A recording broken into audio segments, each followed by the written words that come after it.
আসসালামু আলাইকুম। আমি doctor Ashraful Islam, Maxon homeo হলের পক্ষ থেকে স্বাগতম।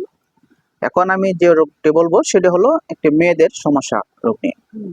এই পর্যন্ত আমাকে অনেক মেয়েরা মেসেজ করতেছে যে স্যার ভাই আমরা তো একটা সমস্যায় ভুগছি। সেই সমস্যাটা হলো বয়স হয়েছে মোটামুটি 20 বছর, 22 বছর, 30 বছর বয়স হয়ে গেছে কিন্তু স্তন তো স্বাভাবিক নয়। স্তন ছোট।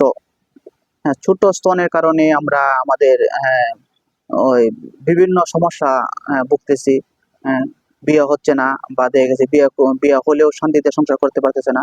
স্তনগুলা স্বাভাবিক মেয়েদের মতো না, ছোট ছোট বা পুরুষের স্তনের মতো। এই স্তন কি বড় করার হোমিওপ্যাথিক কোনো ওষুধ নেই, এটা কোনো চিকিৎসা নেই।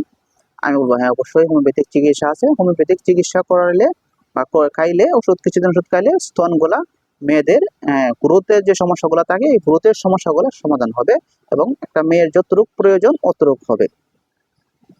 এই ছোট স্তনের মেয়েদের জন্য যে হোমিওপ্যাথিক ওষুধগুলো, সে দুইটা ওষুধের নাম বলবো আমি।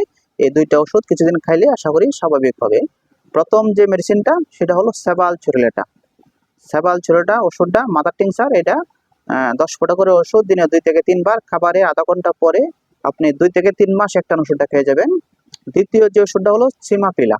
সিমাপিলা মাদার টিংচার, হোমিওপ্যাথিক একটি ওষুধ। এটাও 10 থেকে 15 ফোঁটা ওষুধ, দিনে 2 থেকে 3 বার, খাবারে আধা ঘন্টা পরে খাবেন। এই দুইটা ওষুধ খাইলে আশা করি যে সকল মেয়েরা ছোট স্তন নিয়ে চিন্তায় আছেন বা স্তন বৃদ্ধি করার জন্য যে ওষুধ খুঁজতেছেন, এই ওষুধগুলাই আপনাদের জন্য প্রয়োজন। এই ওষুধগুলা খাইলে স্তন যতটুক হওয়ার কাম অতটুক হবে এবং গ্রোথের যে সমস্যাটা, হরমোনের যে সমস্যাগুলো থাকে এগুলো কেটে যাবে।